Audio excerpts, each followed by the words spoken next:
Knowledge park institute के YouTube channel में आपका स्वागत है। आज की इस वीडियो में हम बीए थर्ड ईयर की एजुकेशन के फर्स्ट पेपर को एनालाइज करेंगे। बीए थर्ड ईयर का एजुकेशन का फर्स्ट पेपर होता है new trends and innovation in education. Paper 3 घंटे का होगा। मैक्सिमम मार्क्स जो होंगे वो 75 होंगे। क्वेश्चन पेपर को 3 पार्ट में ही डिवाइड किया गया है, सेक्शन ए, सेक्शन बी और सेक्शन सी। सेक्शन ए में लॉन्ग आंसर टाइप क्वेश्चन होंगे, सेक्शन बी में शॉर्ट आंसर टाइप क्वेश्चन होंगे, जबकि सेक्शन सी आपका ऑब्जेक्टिव टाइप क्वेश्चन वहाँ पर होंगे। तो सेक्शन ए की तरफ देखते हैं। सेक्शन ए में कहा है attempt all the 3 question, write essay type answer to all of this questions. Mean आपको यहाँ पर 3 क्वेश्चन के आंसर देने हैं और सभी को आपको एसे टाइप यहाँ पर लिखना है।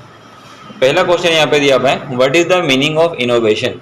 इनोवेशन का क्या अर्थ है, and describe the need and importance of innovation in education. शिक्षा में नवाचार की आवश्यकता और महत्व का वर्णन करना है। मीन नवाचार के बारे में यहाँ पर एक्सप्लेन करने के लिए कहा गया। इसके बाद अथवा में दूसरा क्वेश्चन और दिया हुआ है।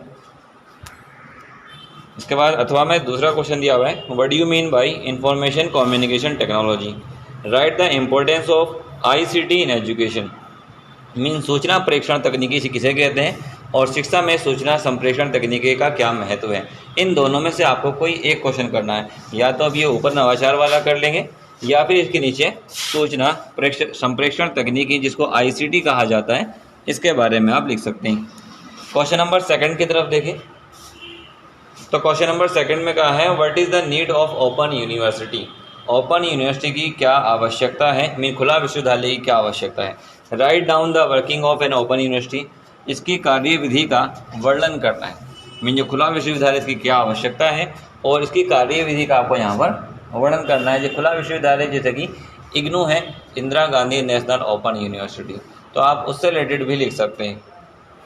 इसके बाद इसके अथवा में दूसरा क्वेश्चन दिया हुआ है, focus on the aim function and characteristics of Sarva Shiksha अभियान।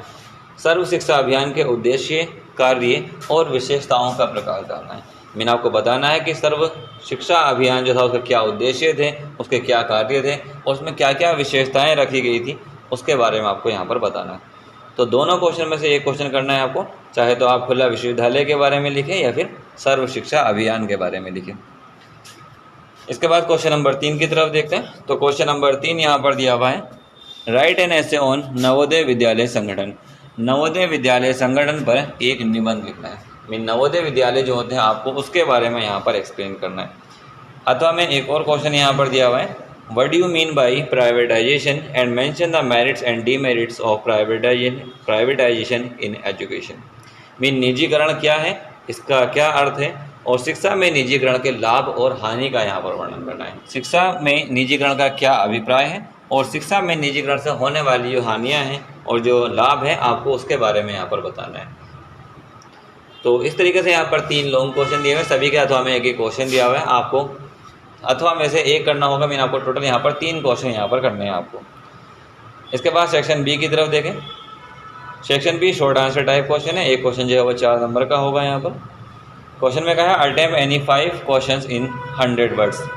आपको यहाँ पर कोई 5 क्वेश्चन करने होंगे। मीन सेक्शन बी में आपको शॉर्ट क्वेश्चन यहाँ पर दिए हुए हैं। इन शॉर्ट क्वेश्चन में से आपको कुछ 5 क्वेश्चन यहाँ पर करने होंगे। जैसा पहला दिया हुआ है, utility of computer in education. शिक्षा में कंप्यूटर की उपयोगिता के बारे में आपको एक्सप्लेन करना है। मीन शिक्षा में किस तरीके से क्या कंप्यूटर का रोल है, किस तरीके से कंप्यूटर जो है वो अपनी यूटिलिटी दिखाता है, कि क्या उपयोगिता शिक्षा में है, आपको इसको एक्सप्लेन करना है। सेकेंड क्वेश्चन में देखें तो कहा गया है, what do you know about UNICEF. आप यूनिसेफ के बारे में क्या जानते हैं। तो यूनिसेफ के बारे में आपको यहाँ पे लिखना है। इसके बाद क्वेश्चन नंबर 3 की तरफ देखें तो क्वेश्चन नंबर 3 में कहा है, right about the life skill education. जीवन कौशल शिक्षा के बारे में आपको लिखना है। और क्वेश्चन 4 में देखते हैं तो क्वेश्चन 4 में यहाँ पर कहा गया है, ऑब्जेक्टिव ऑफ डिस्टेंस एजुकेशन। दूरस्थ शिक्षा के उद्देश्य। दूरस्थ शिक्षा का मतलब है जो आप डिस्टेंस एजुकेशन मतलब कि दूर से आप किसी यूनिवर्सिटी में कॉलेज ना जाकर आप वहाँ पर शिक्षा ग्रहण करते हैं। इसके बाद क्वेश्चन नंबर 5 में देखते हैं तो क्वेश्चन नंबर 5 में कहे, right about obstacle in innovation. Mean नवाचार में होने वाले अवरोध के बारे में बताने कि नवाचार में किस प्रकार की रुकावटें आती हैं, आपको उसको एक्सप्लेन करना है। क्वेश्चन नंबर 6 की तरफ देखा तो 6 में कहा है एजुकेशन एंड लिबरलाइजेशन मीन शिक्षा और उदारीकरण, आपको इन दोनों के बारे में एक्सप्लेन करना है। क्वेश्चन नंबर 7 में प्रोग्राम ऑफ महिला समाख्य मीन महिला समाख्य के कार्यक्रम को आपको एक्सप्लेन करना है। और लास्ट यहाँ पर दिया हुआ है एजुकेशन एंड टेलीविज़न, शिक्षा और दूरदर्शन, आपको इन दोनों के संबंध में यहाँ पर लिखना है। तो टोटल ये 8 क्वेश्चन यहाँ पर दिए हुए हैं, 8 में से आपको कोई से भी 5 क्वेश्चन यहाँ पर सॉल्व कर लेने हैं। इसके बाद सेक्शन सी आ जाता है। सेक्शन सी में ऑब्जेक्टिव टाइप क्वेश्चन होंगे। ऑब्जेक्टिव टाइप यहाँ पर ऑप्शनल वाले नहीं दिए गए हैं, यहाँ पर ट्रू एंड फॉल्स दिए हैं। तो यहाँ पर कहा है सभी प्रश्नों के उत्तर दीजिए, निम्नलिखित में कौन सा कथन सत्य है अथवा असत्य है। चुनिए मीन आपको चुनना है कौन सा स्टेटमेंट जो है वो ट्रू है मीन सत्य है और कौन सा यहाँ पर फॉल्स है। जैसे पहला स्टेटमेंट यहाँ पर दिया हुआ है Indira Gandhi open university was stabilize in 1985। Indira Gandhi खुला विश्वविद्यालय की स्थापना सन 1985 में हुई थी। तो ये सत्य है, ये यूनिवर्सिटी जो है 1985 में ही स्थापित की गई थी। दूसरे क्वेश्चन को देखते हैं। दूसरे क्वेश्चन में कहा है headquarter of UNICEF is situated in New York. UNICEF का मुख्यालय जो है वो न्यूयॉर्क में स्थित है। तो ये भी बिल्कुल सही स्टेटमेंट है, यूनिसेफ का मुख्यालय न्यूयॉर्क में ही स्थित है। इसके बाद क्वेश्चन 3 की तरफ देखते हैं। तो कहा है distance education is based on self motivation of student mean दूरस्थ शिक्षा जो है वो शिक्षार्थी के स्वतः प्रेरणा पर आधारित है। तो ये भी बिल्कुल सत्य है, मीन ट्रू, ये भी स्टेटमेंट हो जाना है। के बाद क्वेश्चन नंबर 4 की तरफ देखते हैं। तो क्वेश्चन नंबर 4 में कहा है right to education was associated with secondary level student. जो राइट टू एजुकेशन था वो माध्यमिक स्तर के विद्यार्थियों के लिए था। तो ये भी एक ट्रू स्टेटमेंट है, जो राइट टू एजुकेशन है वो इंटरमीडिएट मतलब कि सेकेंडरी लेवल स्टूडेंट्स के लिए ही एप्लीकेबल था। क्वेश्चन नंबर 5 की तरफ देखें। तो क्वेश्चन नंबर 5 में कहा है national adult educational programme started in 1975। राष्ट्रीय प्रौढ़ शिक्षा कार्यक्रम का प्रारंभ 1975 में हुआ था।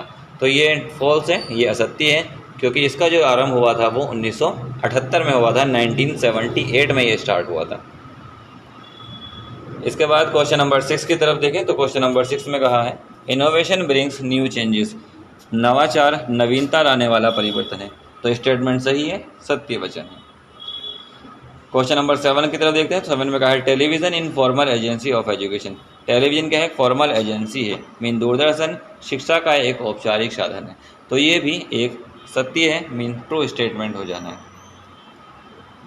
इसके बाद क्वेश्चन नंबर 8 की तरफ देखें। तो क्वेश्चन नंबर 8 में कहा है सर्व शिक्षा अभियान स्टार्टेड इन 1988। जो सर्व शिक्षा अभियान था वो 1988 में प्रारंभ हुआ था, जबकि सर्व शिक्षा अभियान जो है 1988 में प्रारंभ नहीं हुआ था, ये 2001 से स्टार्ट हुआ था, 2001 से स्टार्ट हुआ था। तो ये फॉल्स स्टेटमेंट है।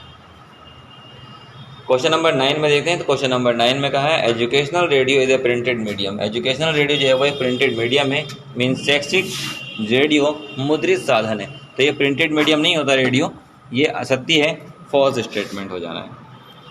इसके बाद क्वेश्चन नंबर 10 की तरफ देखें।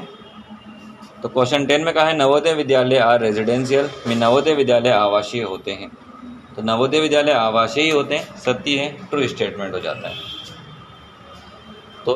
तो इस तरीके से अगर हम देखें तो यहाँ पर सेक्शन ए में 6 लॉन्ग क्वेश्चन आपको दिए हुए थे, जिसमें आपको 3 करने थे।